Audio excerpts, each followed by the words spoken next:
ॐ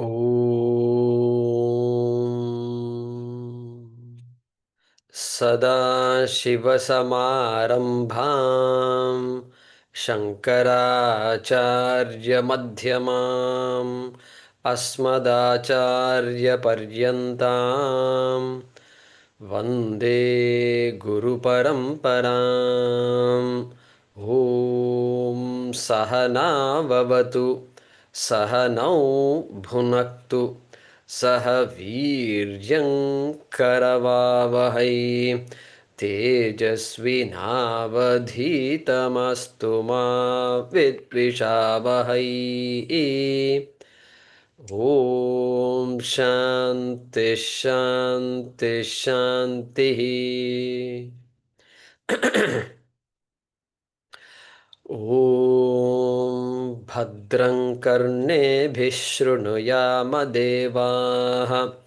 भद्रं पश्येमाक्षभिर्यजत्राः स्थिरैरङ्गैस्तुष्टुवागुंसस्तनूभिः व्यशेमदेवहितं यदायुः स्वस्ति न इन्द्रो वृद्धश्रवाः स्वस्ति नः पूषा विश्ववेदाः स्वस्ति नस्तार्क्ष्यो अरिष्टनेमिः स्वस्ति नो बृहस्पतिर्दधातु ॐ शान्ति शान्ति शान्तिः।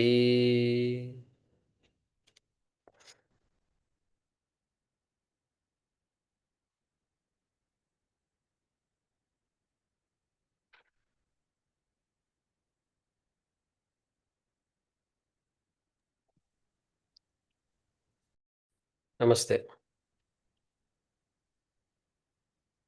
Okay. We'll chant from 19th shloka. Mayyeva sakalam jatam. Mayyeva sakalam jatam. मय्येव सकलं जातं Mayi sarvam pratishthitam. मयि सर्वं प्रतिष्ठितं Mayi sarvam layam yati. मयि सर्वं लयं याति Tad brahmadvayamasmyaham. तद्ब्रह्माद्वयमस्म्यहम् Anoraniyanahameva tadvat. अणोरणीयान् अहमेव तद्वत् महानहं विश्वमहं विचित्रम् महानहं विश्वमहं विचित्रम् पुरातनोऽहं पुरुषोऽहमीशः पुरातनोऽहं पुरुषोऽहम् ईशः हिरण्मयोऽहं शिवरूपमस्मि हिरण्मयोऽहं शिवरूपमस्मि अपानिपादोऽहमचिन्त्यशक्तिः अपाणिपादोऽहम् अचिन्त्यशक्तिः पश्याम्यचक्षुः शृणोम्यकर्मः कर्णः पश्याम्यचक्षुः शृणोम्यकर्णः अहं विजानामि विविक्तरूपः अहं विजानामि विविक्तरूपः न चास्ति वेता मम चित्सदाहम् न चास्ति वेत्ता मम चित्सदाहम् वेदैरनेकैरहमेव वेद्यः वेदैरनेकैरहमेव वेद्यः वेदान्तकृत् वेदविदेव चाहम् वेदान्तकृद्वेदविदेह चाहम् न पुण्यपापे मम नास्ति नाशः न पुण्यपापे मम नास्ति नाशः न जन्मदेहेन्द्रियबुद्धिरस्ति न जन्मदेहेन्द्रियबुद्धिरस्ति या धन्यवाद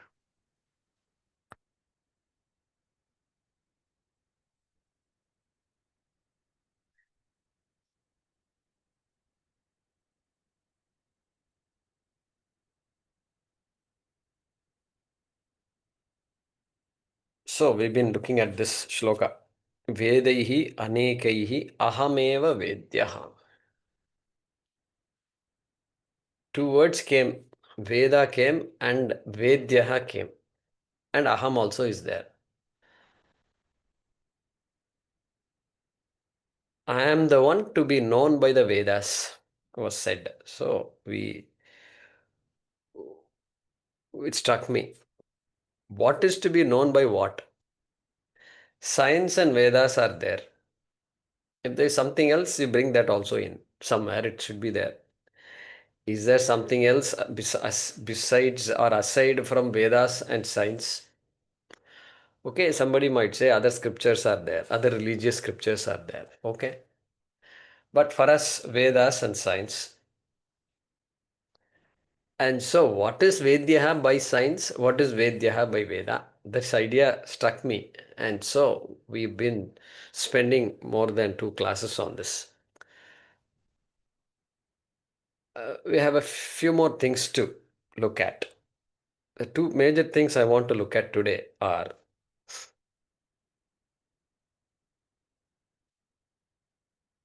there was a question in the satsang. Knowledge is there, but what is belief? Belief versus knowledge. There's another word called belief. Is belief same as knowledge or belief different from knowledge? And if so, then what is the difference between the two? This question casually came up. Casually means what? It was asked in satsang. So I did not want to just say a couple of, there's a lot to talk on this. Therefore, I decided we'll spend a little time on that also. And all these questions are some things all of you should know very well about. You must be very clear about what is what. Study continues, but at least the domains of knowledge, fields of knowledge are clear. And things like belief, knowledge, if somebody says something, you should be able to ask, is this belief or is this knowledge? Like that, you should ask. So, what is belief? What is knowledge?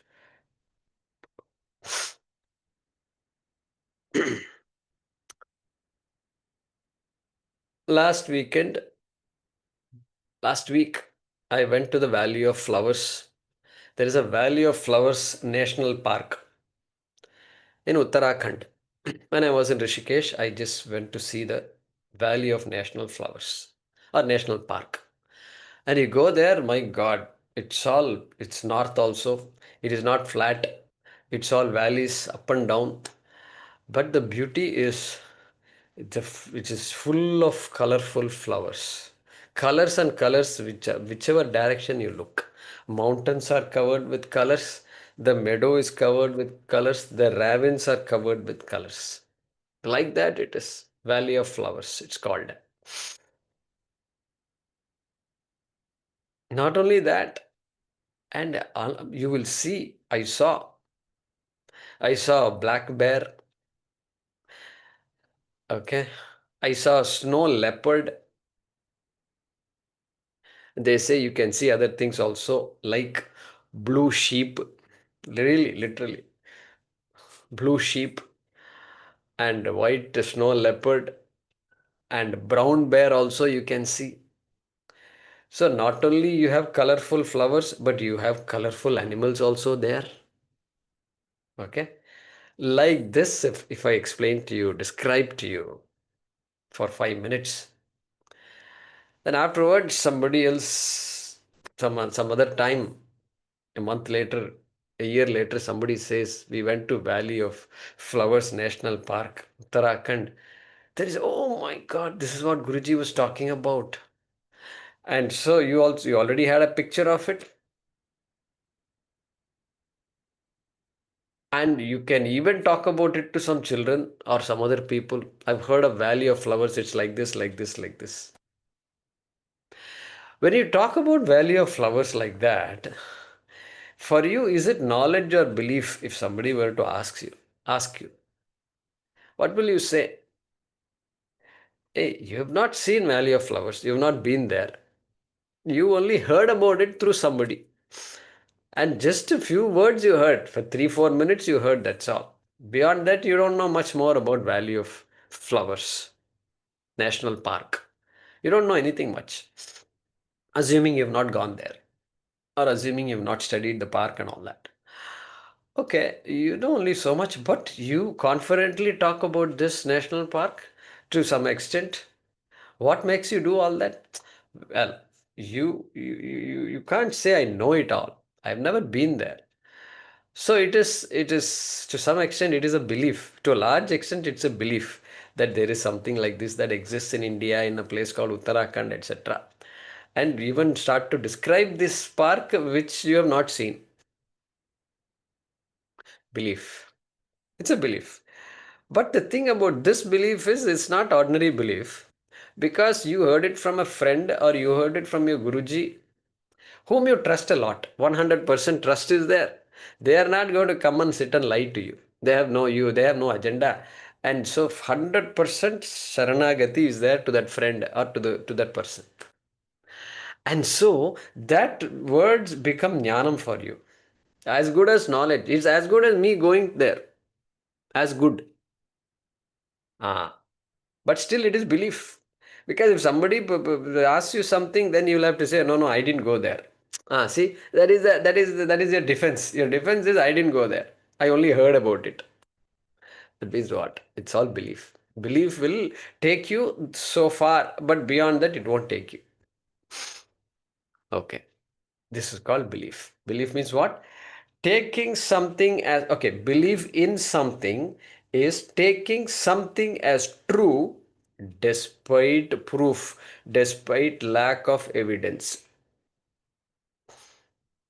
You don't have any evidence. Your friend may be pulling a fast one. We don't know. That day he decided to do it. Oh, you believed all this stuff? I never went there. Like that, he might come and say someday. That's it. Push. Balloon push ho gaya. So, therefore, taking something as true with lack of proof, with lack of evidence. Only evidence for you is you trust somebody. That's it. That is enough sometimes. Often that's all we need. So our entire life is led on beliefs. You won't believe this. If you start analyzing your day from the morning to evening, you will find you go to sleep. I will get up in the morning. I'm going to ask you, is it belief or knowledge? I will get up in the morning. I will get up in the morning. I'm telling you, there is no proof available that I will get up in the morning. Correct? No proof is available. You trust. There is some trust that tomorrow should be like today. I'm okay now. I don't have any major physical problems. Mental problems I may have, but I think I don't have any mental problems. Okay. I think I don't have anything. So I'm okay now. Tomorrow also I should be okay. I should be alive also. This is a pure belief. Hope. This is called hope. Hope. Hope is what? Hope is resting on a foundation of some data. Some data is always there. To believe that I'm going to get up tomorrow, data is there. What is the data? Well, I am okay now, and there is no serious problem. There is nobody has said you have only a few more days to live and all that. So I'm okay. Even with so many medicines that I'm swallowing every day, I think I will be alive tomorrow. That's it. So this is belief, 100% belief. No guarantee. Nobody can give any guarantee that I'll be so and so alive tomorrow. Okay. All these are category of belief only. We are going to sleep with a 100% belief that we are going to get up tomorrow morning. Otherwise, were it not for this belief, nobody will go to sleep. Nobody can sleep. Oh, they will die of anxiety. That's it. All right. So you understand. Belief is not to be ignored. Belief is not to be put down. Okay. It will be sunny tomorrow. It'll be a sunny day tomorrow. I'm not saying. The weatherman is saying. Weather. You look at the weather, sunny day tomorrow. Okay, all right. Prediction. And tomorrow happens and it's sunny day. Not bad. These guys are pretty good at predicting. The science has improved so much that they are able to predict. The entire week they are predicting. They are giving charts of rainfall and temperature throughout the hour. Throughout the hour temperature you will know. 7 days from now also. My God, this science is just mind-boggling. So they do all that. But tomorrow, sunny day, suddenly for 5 minutes it became cloudy, it started drizzling also. And then after 10 minutes it drizzled and then it became sunny again. That they couldn't predict. See, that they couldn't predict. Means what? All predictions, however, whatever element of truth might be there in those predictions, is still a prediction. There's no guarantee that it will happen 100%. No guarantee. Okay. World economy for 2025 is going to grow so many percent, 3%. Like that they predicted some years ago, 2 years ago. Ever since then, the world economy is struggling. Struggling. We only talk about struggling economies. And people are wondering why Indian economy is not struggling. This is the concern that West has. Is somehow this India is very different. Why? Anyway, so that means what? Those gurus, the economy gurus, also can be proved wrong. Why? Because it's after all a prediction. Maybe a well-founded prediction agreed by all these forums and World Economic Fora, all these things they agree, they predict, they throw out all these numbers. All right, prediction. 2020, what prediction was there? Economy is going to grow by this many percent. What happened in 2020? People were worrying whether they will be alive or not was the question, not economy and all. I want to be alive. I want to come out of this alive. COVID.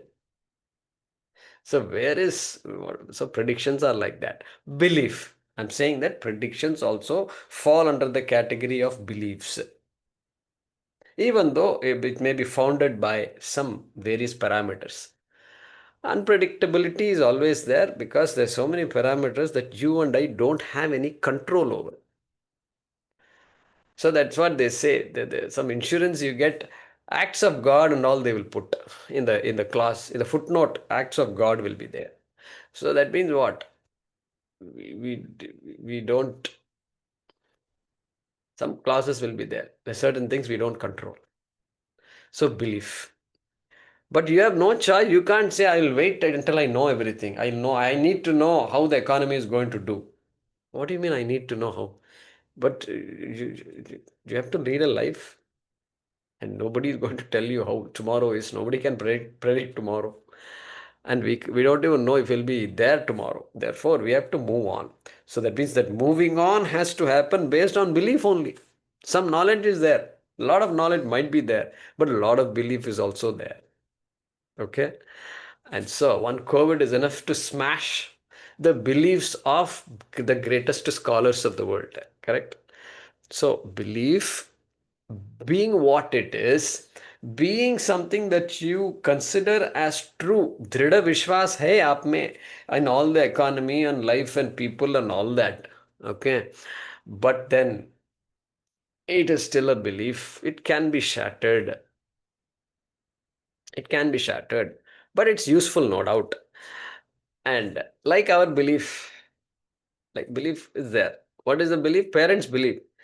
The parents believe that their son is going to do well in school. No, what is the belief? What is this, knowledge or belief? No, he's been doing well all along. He's pretty good in studies and all. Okay, good. So they have some data to go by. They are not saying, no, I'm this mathematician gene is there, physicist husband is physicist, and so therefore he's going to do well. They didn't say. No, he's been doing well. So they have no doubt. he will do well and he will find a job, etc. My son goes to college. Which college? So and so local college is there. Go to college. Okay. Avinashi Lingam College. Okay. All right. He's going to college. All right. How do you know he's going to college? Well, I only joined him. I'm the one who's paying the college fees for my son, and so he's going to college. Oh, but how do you know when he steps out of the house, he's going there, that Avinashi Lingam College? How do you know all that? No, I trust my son. I trust. You probe a little bit, then the truth comes out. I trust my son. I trust my son. Trust is so critical, and that's critical because the one day there is a knock on the door and the cops are there. Sir, we have arrested your son. What? He was found carrying half a kilogram of white powder. My son won't do all that. Still, this fellow is in denial. Okay, still, already people have told him, check your son out. Okay, this guy said, I trust my son. Now, white powder, they're caught. It's front page news in the local newspaper. Means what? All this is belief only. Because there's no evidence. Our whole life runs on belief. Runs on belief. And my son won't do this, my son won't smoke, my son won't do that, everything. Good. We have to go with belief, no doubt. But we should know it's a belief. It's not knowledge. It does not come under the category of knowledge. It goes under the bucket called belief, category called belief. All right. This is not new to you, but we may not have discussed it like this. And threadbare, threadbare. Some beliefs have to be converted to knowledge. Look at that. Some beliefs have to be converted to knowledge. And the more of the belief you convert to knowledge, the stronger you will be. They say knowledge is power. This is why they say knowledge is power. You are doing real estate business because you've been in Coimbatore many years and you also have bought some personal property, sold property, and this and that. So you decide one day that I want to get into real estate. Now, then you realize this simple personal ideas about real estate is not enough. You need to know you need to know what is all going on, what impacts real estate values, and which parts of the city are growing, which is not growing. All these ideas you must have. Then you start pouring over literature, then you start talking to people. Why? You are trying to convert some beliefs to knowledge. You are trying to at least debunk some beliefs. Oh, I used to believe this, but that is not really true. That is purely belief, and that's fortunately it is not correct. I can't continue to believe that anymore because see the last 2 years, what happened to the values in that area? Look at this company that's building all these things in that area, northern part of Coimbatore. Like this, what the person starts converting belief to knowledge by doing some research and debunking some myths or reinforcing some of his own beliefs. Yeah, this is what I used to think, and data proves to me that that is correct. Fine. So that's basically converting.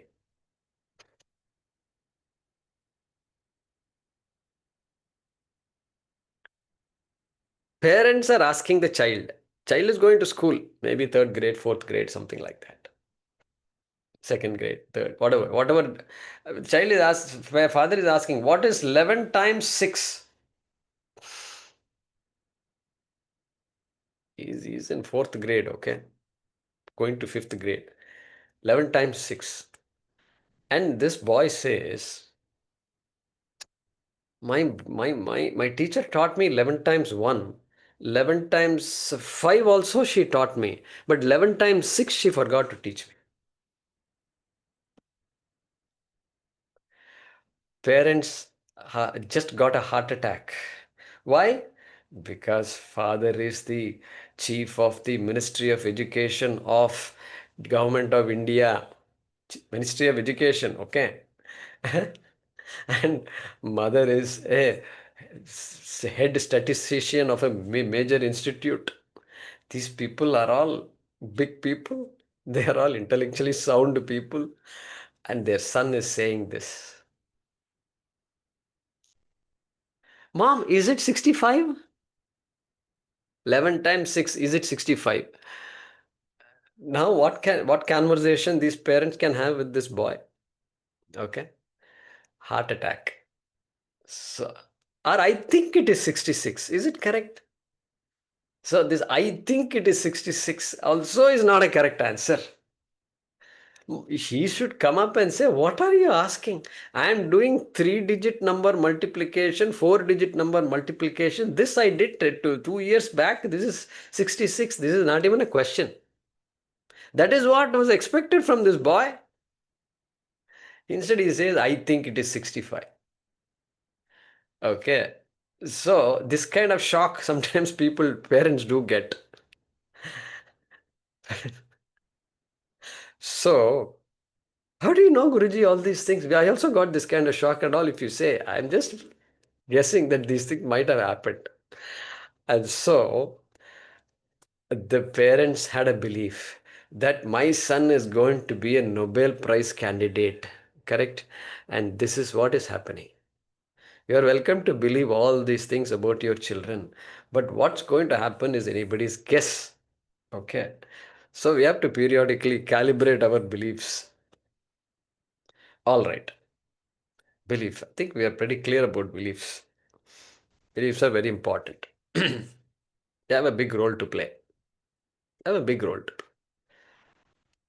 And so even your boss will understand it. Yeah, because you told the boss, I'll submit this report to you tomorrow. Everybody nodded their head. But tonight, big storms are there, power cut is there, and this and that, and water everywhere, and there is no tomorrow at all. Tomorrow, nobody is going to office. So, where is the question of submitting the report tomorrow? So, tomorrow gets postponed. So, all that people understand. A lot of assumptions are there. I'll submit the report tomorrow within brackets, provided there are no storms, there are no floods, there is no power cut, there is no this, no that, no accidents, everybody is fine at home, healthy, no hospital visits, everything. Then I will submit the report tomorrow. That is the meaning. So, belief. That also is a belief. The boss expects a report from me tomorrow means he better understand it's a belief. Otherwise, he's just going to die of anxiety all the time. So tomorrow must be more or less predictable. Otherwise, anxiety disorder will be there. We have not interviewed anybody from this Gaza or Ukraine or other places like this. We have not. They don't know. They're first of all, are they alive? Then many people have left Ukraine. Gaza, they just walked away. They're not there anymore. So they have become landless. They've become penniless. And those who are there, I don't know what kind of life it is going to be. I remember my father told me once, Jaykumar, tomorrow we could be living in a refugee camp, he said. At that time, I didn't even know what a refugee camp was. At that age, he told me this. But I'm recalling it now. Now it's come. Now it's coming. So, our life runs on beliefs and some knowledge, no doubt. So, belief and knowledge are there are two different animals. Okay, two different things altogether that we should understand. All right. A belief can be shattered or a belief can be proved to be correct. After that, you won't say it's a belief. It is proven. It is proven. It is the satyam. It is truth. Like that, you can come and say. Like sometimes they say, an aspirin a day is good for the heart. Something like that I heard long ago. Okay, they went up and down and then Aspirin is still there. People are still having aspirin, so I have to assume that it serves a purpose, and everyday aspirin also is okay. Like this, we can make some assumptions from that history. So because always there is a shadow of doubt will always be there. Science always comes with a shadow of doubt. Okay, this also you must remember. Why? Because apara vidya is like that only. The shadow of doubt will always be there because everything is not known. I know all these things, but there is still a little bit left. You think little bit, but it's a lot more left. So next, then you've got things in the whole realm of domain of religion. In religion also we have a lot of beliefs. In fact, they have so many beliefs in religion. They call a religion as a belief itself straight away. The name, the religion gets the name or label belief. What is your belief? What is your religious belief? Ah, so what they have done is they have put the entire category of religion under the. If you ask me, knowledge category or religion belief category, it comes in the belief. Can you believe that? So belief category, which is very strange to me. I mean, it is okay, but still, that means religion is downgraded from what? It's a downgrade. Belief is a downgrade from knowledge. That means religion is, to me, it looks like a downgraded thing. At least based on this, all the language that we see out there. Even though already we've seen that nothing the religion says can be proved or disproved. You can't prove or disprove it. It is illogical, as we said last time. It is not logical and it is not illogical. It is beyond logic, therefore, it is illogical, irrational. We saw that last time. At least we're pointing to Vedas, okay? There are things that a religion might say that you will go, heaven is eternal. For us, it is not to be believed. For us, it is not to be believed. Many people, Hindus also believe that. But a place can't be eternal. Okay. Abrahma bhuvanan lokaha punaravartino juna. And then Brahmaji himself says, my age is 100 Brahma years. Like that, all these things people have come up with. So where is the question of eternity for all these things that have name and form? Not possible. So therefore, we will say, Vedantis will say, certain things can't be believed. Heaven exists, can be believed. You will go to heaven, can be believed. Can be believed. Because I can't disprove it and you can't prove it also. It's fine. It's another place. Go into another place, that's all. I will survive after death.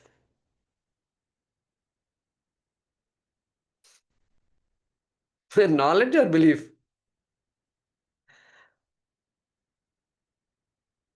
You can't say, I know I will survive after that. You can't say. You can say, Veda says that I will survive death. Every jiva survives death, and therefore, that is my pramanam. Veda is a pramanam. I am an astika. Why am I an astika? Because I believe in the Veda. And Veda says that, so for me, it is as good as jnanam. That belief is as good as jnanam. There is no, it's unshaken for me. Nobody can shake it. And science cannot disprove it also. And therefore, pakka, we are on solid foundation on that. Okay. A solid foundation. And so these ideas of going to heaven, etc., even though it's solid, since it can't be proven, I think science must have put it in the belief category. It's a belief. Because there are people who need not believe in this. I won't believe in this. I don't believe in religion, all this. These are all dogma. Dogma. I don't know where this word dogma has come from. Okay, dogma. All right. But we discussed this whole topic. So, but they're all beliefs. to a large extent their beliefs. Because it rests on the fact that I believe the Veda. My commitment is to the Veda. I am born of the Veda, and so I have no reason to disbelieve what the Veda says. Good. That's good enough for us. That's good enough. So likewise in Christianity also, beliefs. Jesus is the Son of God. There is the Trinity. There is the what is it? Father, Son, and Holy Spirit. Trinity. This is their Trinity. These people, I don't know this Trinity and all. Anyway, I, if you start looking into all this, you find a lot of commonalities. I said something else, something else. You should say you are a different religion. Why are you telling the same things that we also say? Anyway, this one, Father, Son, and Holy Spirit. This is called the Holy Trinity or Trinity. Then the Father gave birth through the Virgin Mary through the power of the Holy Spirit, and that is Jesus. Jesus is divine and human also. Divine and human. People are not divine in their religion. So Jesus is divine and has taken a human form. All these are what? These are all beliefs because Christianity is also a belief. I think they might agree that these are all fundamental beliefs of Christianity. Fundamental.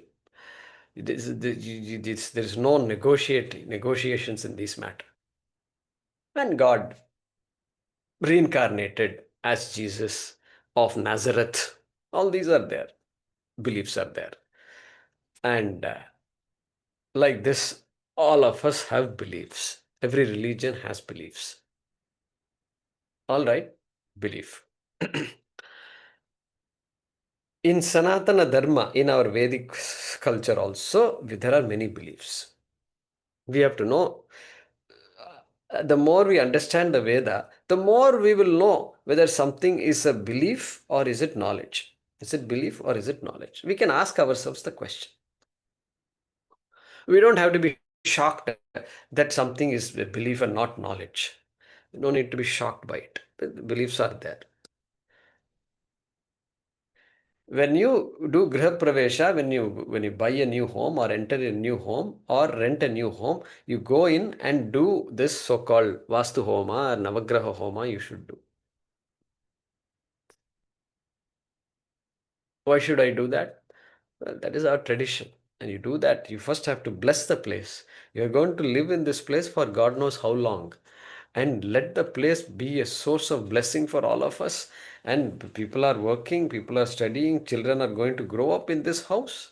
They are going to remember this house. Every wall, every color, nook and corner will become a part of our memory, that memory of the family. And so let it be a source of blessing. The surroundings are there, neighbors are there, community should also bless us. We should be happy living in this community. So let's do a homa. So do a homa and let it bless you. Is it belief or knowledge? Okay. So it's a belief, no doubt. It's a religious belief. Religious beliefs are a separate category. And that is why democracies, religion must be protected. You know why it should be protected? Because if you ask me to prove it, I can't prove it. Even though you cannot disprove it, but if you force me to prove it, I can't prove it. It is Shastram. You just go look at the Shastram and you figure it out yourself. This is what I am going to do. If you force me to say some things, then this is what I can say. This is the only way for me to defend. That is why religion has to be protected. The protection is given. In certain countries, there is no protection for certain religions. That's it. Even today, it is like that. And today, you enter the country, they will take away your Bhagavad Gita if you have it. If you have a chain which has some Sri Krishna in it, they will take it away. Gone. That's it. No questions asked. You can't say, "Kya karte hain aap and all." You can't do all that. No questions asked. Your closest will be taken away, I'm telling you. People are living like that in some countries. Some Hindus are living in other countries. You can't chant because the word will go. All this is going on. We don't hear all these things.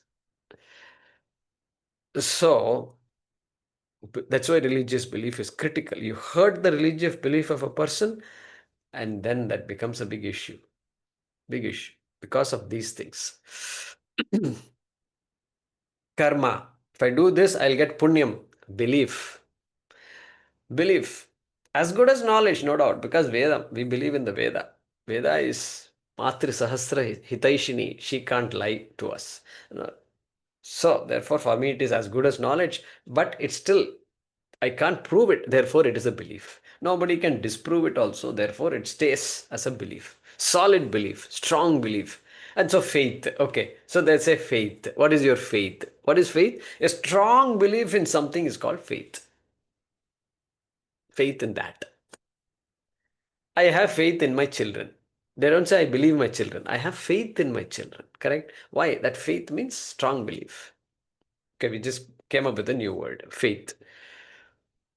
And so, like this, in Sanatana Dharma, also many things come under the category of beliefs or faiths. Nothing wrong with it. Illogical. Illogical. All right. So, I think now we understand more or less to a large extent. Somebody asks us, asks the boy, what is 2 plus 3? I believe it is 5. No, you can't say I believe it is 5. This I believe it is 5 is good in certain places where there is a lack of evidence. Then you can say I believe. I believe next week weather is better. Last 4 weeks it's been raining in Coimbatore. I believe it's going to be better next week. So it's okay. You come home next week. That is fine. But 2 plus 3 is 5 is not a matter for believing. I know 2 plus 3 is 5. It's knowledge, part of the domain of knowledge. It's a fact. All right. All this we understand. So we're just rounding out the discussion. Today I'll complete this, I think. So, therefore, if somebody says, are Vedas scientific? Now I'm moving away from this topic of belief and knowledge. This is just a question that was asked. So we're covering the basis. And suppose somebody asks, are Vedas scientific? So now we know. We know where the question comes from. What makes a person ask the question? The person thinks, okay, there is a mistaken assumption that science covers everything. They don't know. And so, are Vedas scientific? Using words like that. So, there is a wrong assumption that science covers everything that is known or that is to be known. That wrong assumption is there. And or there is a wrong assumption that what the Vedas says can be proved or disproved using scientific principles. Correct? So that pressure is there. Many Hindus have the pressure that somehow what the Vedas says is there is a pressure to prove that we are all right. Hindu, already we are getting cornered by so many other religions. So now whatever little is left, I have to protect it. And so that wrong assumption is also possible. Or that pressure. Third is that pressure, which is the eagerness to demonstrate that everything in the Vedas is true. Eagerness to demonstrate it is true. Hey, there is you just have be a Hindu, enjoy it, and teach it and propagate it. That is what your job is. And of course, we believe it is to be true, but there is no need to prove that it is true.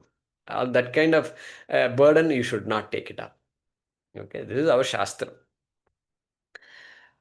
Or if that question comes from the pressure to prove that you are wrong, Vedas are not good, because I'm here to convert you.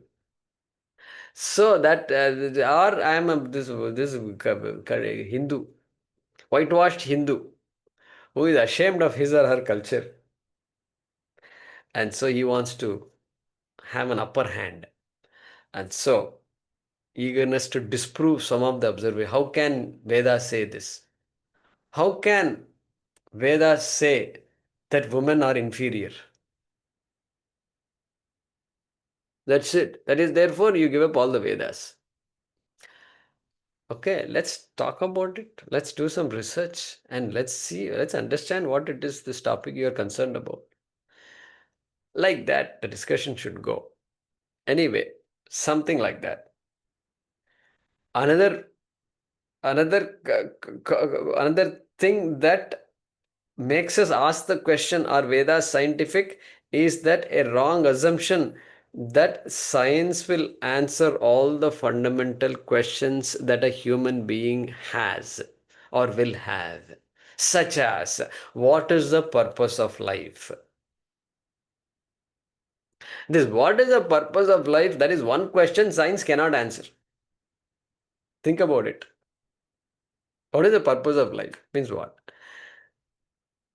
It has to come outside the realm of science. It doesn't fit in that science bucket at all. It should immediately take you away, and you'll start pondering what is the purpose of life, which is what we are studying here. And so these are all some of the things that we can infer from those kinds of questions.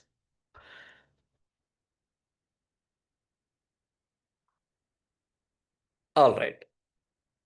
Then, if you conclude that topic is over. Now, if you conclude that Vedas are scientific, if you conclude, then what are the consequences? What are the consequences of concluding that Vedas are scientific? Vedas are illogical, correct. Vedas are not logical, correct. Vedas are not illogical, correct. But Vedas are scientific. If somebody insists, you have to bring them down and say, wait, let's talk about Vedas, let's talk about science. Like that, you should take the discussion forward. Before we come to that statement, Vedas are scientific, let's first understand science and Vedas. What are their domains? Let's understand. Like that, the discussion should go. So, here, consequences of concluding that the Vedas are scientific is what? Punyam and Papam can be proved or disproved. Correct? Punarjanma can be proved or disproved. Okay? All this Bhuhu, Bhuvaha, Suvaha, Mahaha, Janaha, Tapaha, and Atala, Vitala, Sutalas, Rasatala, Talatala, Mahatala, Path, all these Chaturdasha Bhuvanani, which are all places, can be proved or disproved. Those are all the consequences, right? Because scientific means you should be able to prove it. Next, another consequence. Atma is an object. Object of study. It becomes something you can objectify. You can't objectify Atma. It's very obvious, but it becomes an object of study because science, everything has to be objectified. Otherwise, you can't measure. For measuring, you have to objectify. Another consequence, Atma is finite. It requires a lot of study to figure out Atma, no doubt. But Atma is finite. The self can be figured out. Science can figure out the self. That means it must be finite. Because whatever science does is in the realm of finiteness only. All right. Even though they say the universe is expanding, okay, expanding universe also is finite. All right. Ishvara, what about Ishvara? Bhagavan. Bhagavan is also an object. Why? Bhagavan is somewhere else. And either science has to say Bhagavan does not exist or Bhagavan becomes an object. Object of inquiry, finite. Because scientific. Vedas are scientific.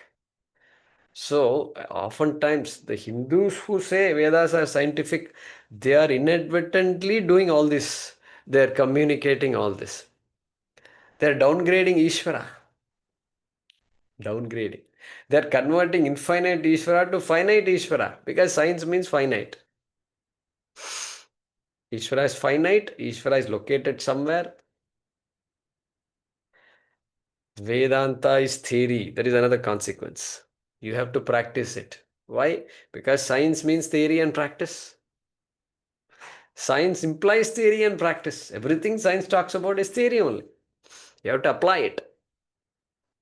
And therefore, Vedanta also is in the same category. Why? Because you told me Vedas are scientific. And therefore, Vedanta being part of the Vedas, Vedanta also is scientific. Therefore, it is theory. Popular idea is there. Vedanta is theory. You people are sitting and talking a lot of theory, humbug. Okay? You have nothing better to do. Theory practice. These Vedas are scientific people, they are. Okay? And then, uh, and because I must practice, now I will ask the question what sadhanam I should follow? Nothing wrong. It's a genuine question, no doubt. Sadhanam is okay. But sadhanam has to conclude, consummate in asadhanam. Buddham sharanam gacchami. Dharmam sharanam gacchami. Sangam sharanam gacchami, they say. Because for them, Sangha is important. Hey, what we say is Sangam sharanam gacchami. It should be followed by Asangam sharanam gacchami. That is missing. That is Vedanta. Correct? Asangam. Atma is Asangaha, my dear. How long are you going to stick with Sangha all the time? You have to grow out of Sangha. Or you have to know out of Sangha. Grow out, I don't know out of Sangha. All right. That is why we say Adhikaritvam is needed. This Viveka Vairagyadi is so critical for Vedanta. Critical. Because it is not something to be simply believed. Swami Tadatmanandaji in the US, she, he used to say, he titled one of his series of talks as Finding God Without Faith. What a topic it is. Finding God without faith. I thought faith and God went together. Now you are separating the two. That is the meaning. Finding God without faith means a lot of faith is needed for me to come this far. And now I have Bhagavan has given me the capacity to just threadbare, look at everything. Correct? What is the other consequence of saying Vedas is scientific? Vedanta and Veda has become aparavidya. Aparavidya it has become, there is no paravidya at all. It is all aparavidya. Okay? Think about these things. I just came up with a big list as I was thinking through. Okay? Yeah, I didn't write this thing from a book or something. It is just a list I came up with. So, in short, by saying Vedas is scientific, I am disowning my own Vedanta, my own Veda. I tried to put an illogical thing into the logical category, and it won't help. Neither it helps science nor it helps Vedas. Keep them as separate buckets, separate things, and they are separate. All right. So, with all this said, there is one more topic. The topic is consciousness, which is a topic that we study, and science also seems to claim it is their topic. So this also a little bit we have to. Last time I think I mentioned it, but I want to just round it out.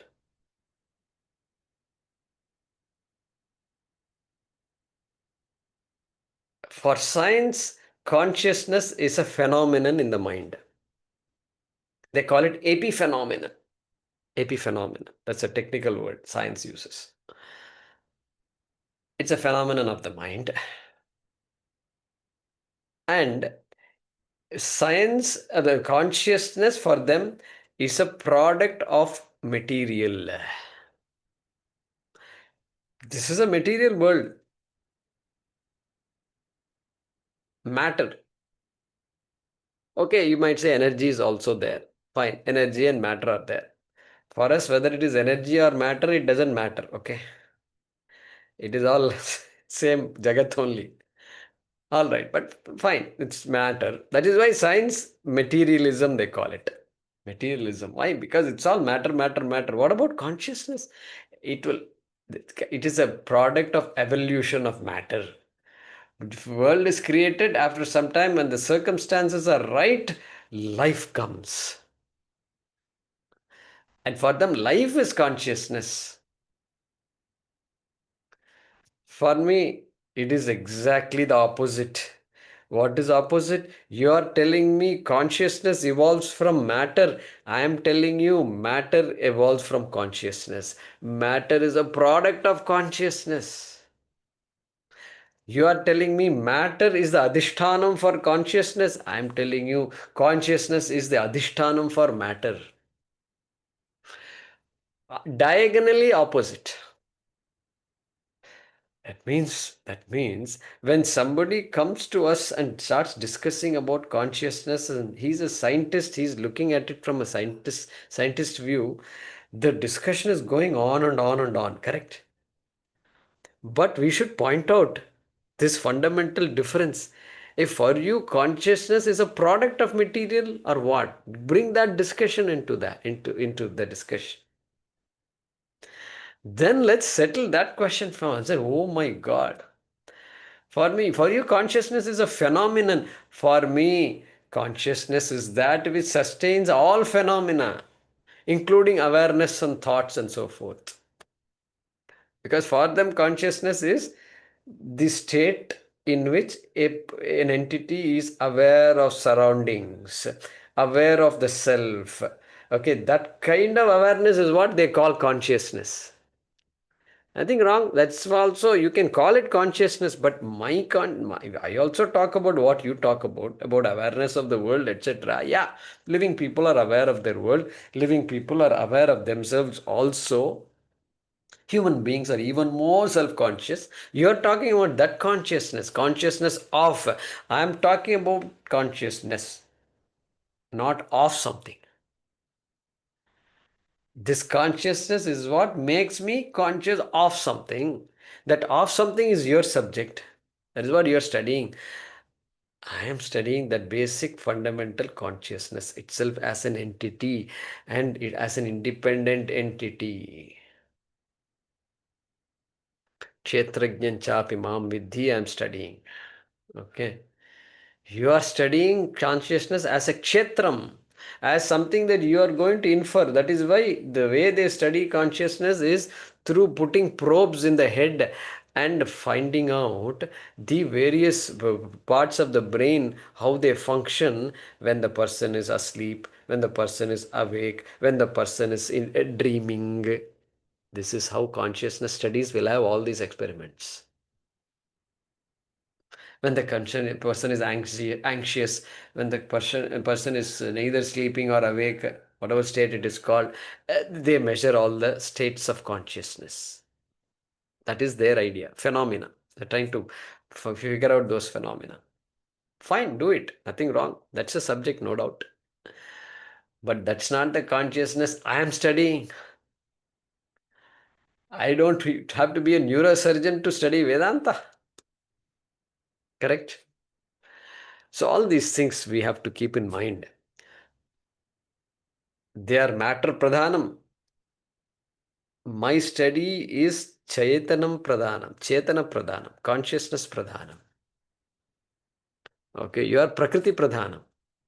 I am not Prakriti Pradhanam. I do appreciate Prakriti. Prakriti is very important for us, but Para Prakriti, Chaitanyam is very important for me. Purushaha, that is my consciousness.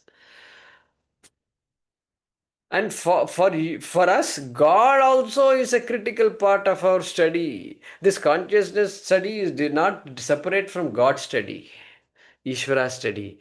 For you, it is not like that. For you, the scientist, you are studying consciousness, you have made it into an object, and Bhagavan, God, you may or may not study also.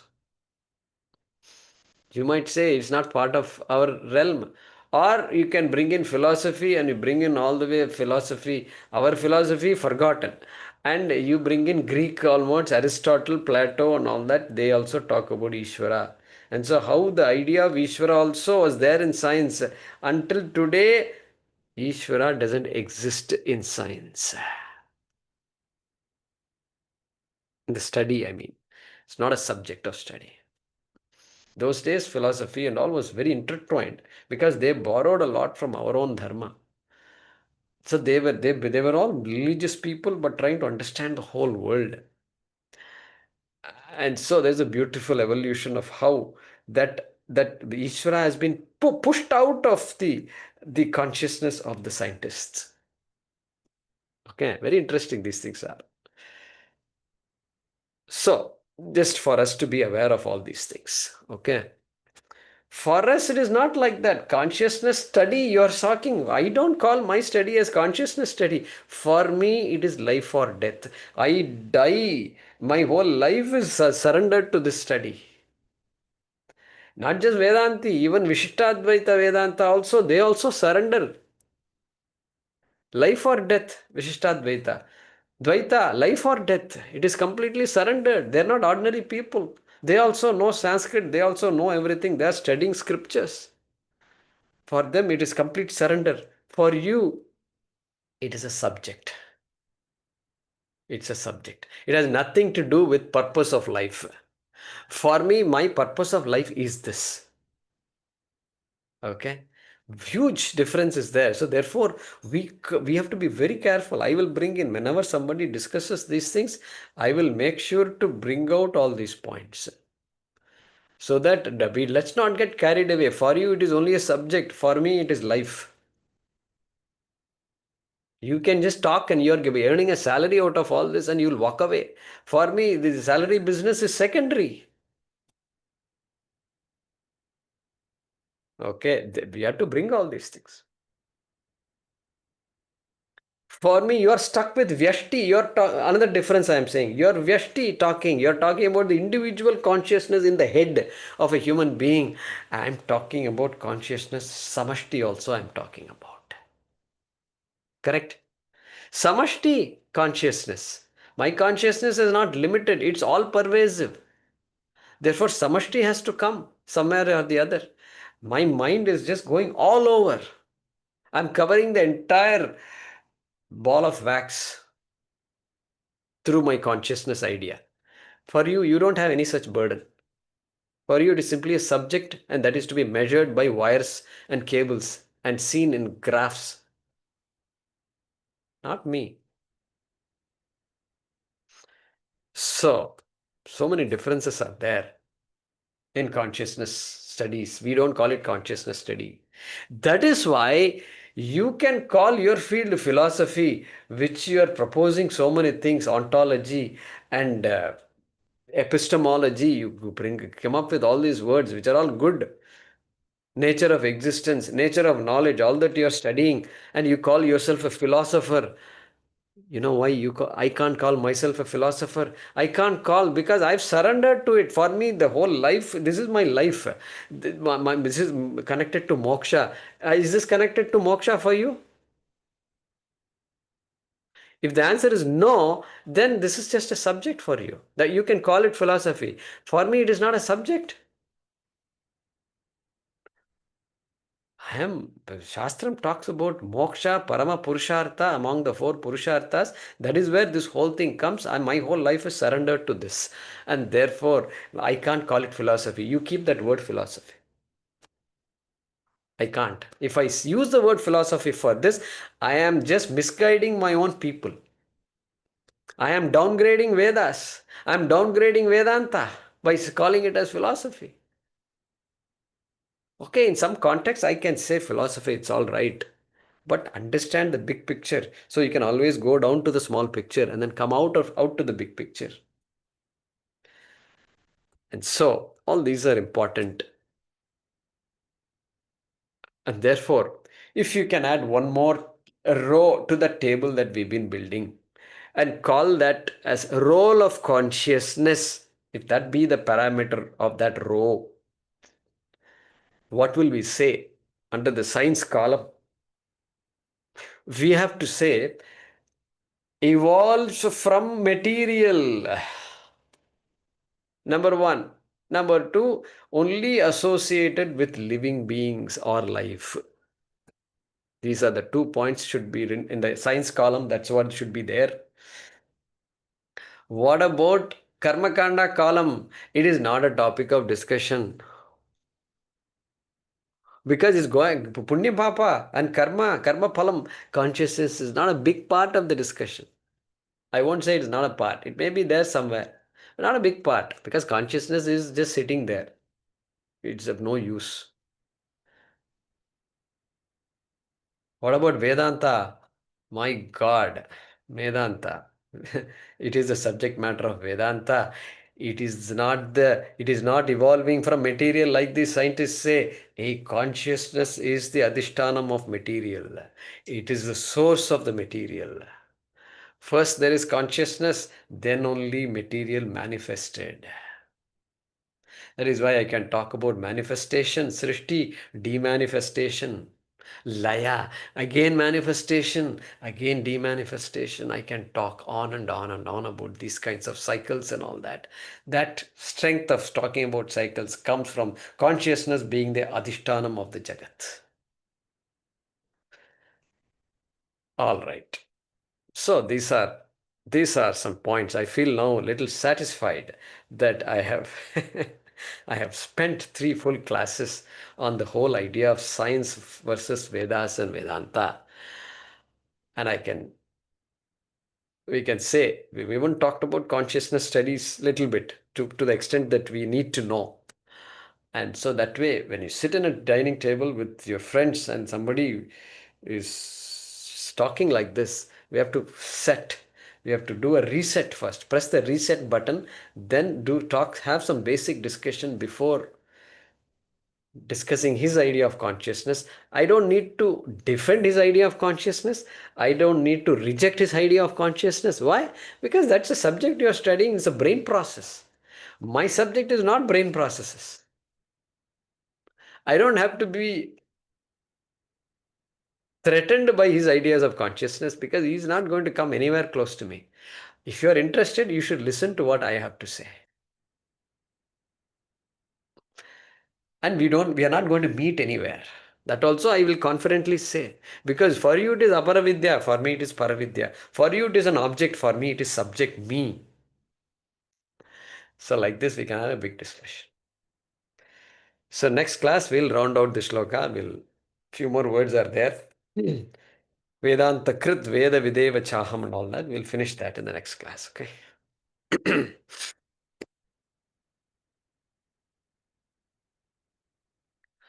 ॐ आपदामपहर्तारं दातारं सर्वसम्पदां लोकाभिरामं श्रीरामं भूयो भूयो नमाम्यहम् काले वर्षतु पर्जन्यः पृथिवी सस्यशालिनी देशोऽयं क्षोभरहितः ब्राह्मणाः सन्तु निर्भयाः